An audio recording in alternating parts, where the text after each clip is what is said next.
সবাইকে শুভেচ্ছা। আজ যখন কথা বলছি তখন এমনকি সাইবার স্পেসেও কথা বলা নিষিদ্ধ ঘোষণা করেছে অবৈধ সরকার।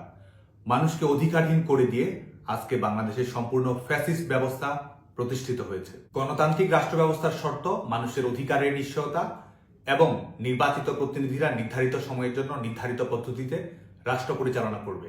এটি রুলস অব দ্য গেম। আজকে যারা বাংলাদেশে ক্ষমতায় আছে, কে তাদেরকে নির্বাচিত করেছে, কে তাদেরকে ম্যান্ডেট দিয়েছে, সংবিধানের কোন নিয়ম অনুসারে তারা ক্ষমতায় আসীন আছে? প্রজাতন্ত্রের মালিক জনগণ।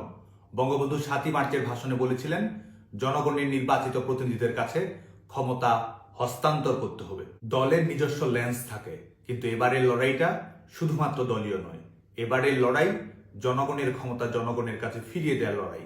এবারের লড়াই বাংলাদেশ নামক বাড়িটার চাবি তার মালিক জনগণের কাছে বুঝে দেওয়ার লড়াই। আরেকটি দিক হচ্ছে এই যে অবৈধ অগণতান্ত্রিক অসাংবিধানিক ক্ষমতা, এর মাত্রাটি কিরকম।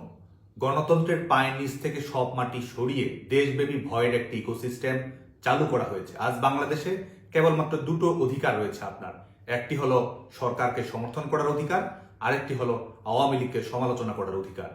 এর বাইরে অন্য কোনো অধিকার প্রয়োগ করলে নতুন বন্দোবস্ত অনুযায়ী তা হলো পাপ, এবং সেই পাপের বেতন হলো মৃত্যু কিংবা কারাগার। সব সরকারের আমলেই বিটিভি নিয়ে কম বেশি সমালোচনা হতো। আজকে প্রশ্ন করতে হয় বাংলাদেশে কতটি বিটিভি আছে। কয়েক শত সাংবাদিকের বিরুদ্ধে মামলা দেওয়া হয়েছে, অনেকে রয়েছে কারাগারে, অসংখ্য সংবাদকর্মীকে ছাঁটাই করা হয়েছে।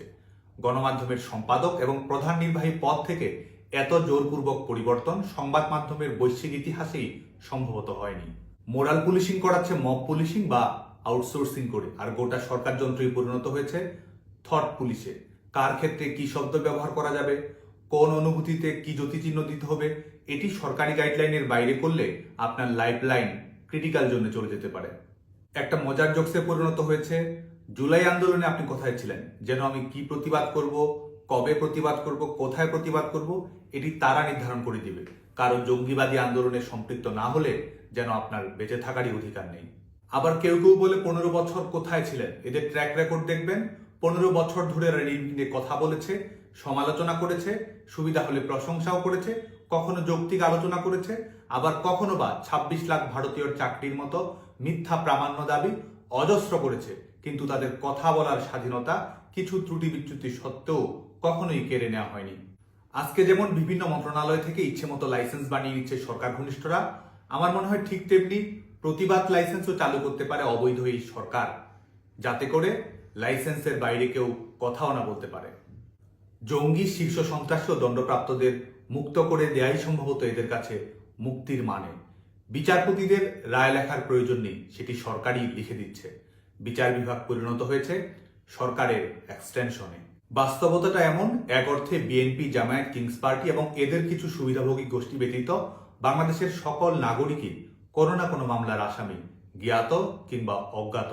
কাকে কখন ধরা হবে, কাকে কোন মামলায় গ্রেপ্তার করা হবে, এটা নির্ভর করে সরকারের ইচ্ছা এবং নাগরিকের অধিকার প্রয়োগের উপর। বাংলাদেশ এমন এক দেশে পরিণত হয়েছে যেখানে সরকারই বলে দেয় জামিন দেয়া যাবে না, মিছিল করলে ধরা হবে, প্রকাশ্যে ঘোষণা দিয়ে বাড়িঘর পুড়িয়ে ফেলা হবে। এমনকি বাংলাদেশের জন্মভিটেও সংখ্যালঘুদের উপর নির্যাতন চালিয়ে বলা হবে, দোস্ত আপনাদেরই, এই দলটায় ভোট দেন কেন।